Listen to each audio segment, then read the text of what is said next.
late this morning, but ended up meeting back up with Maddox. We're trying to get Ethan on his first bird. So we came to this property Maddox says they've been hot at, and it's the Hooter.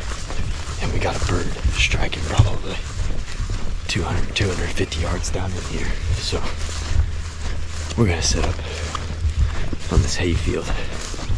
Hope we can call him up. He's gobbled at the Hooter 3 times now, so we'll see.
Was that not something?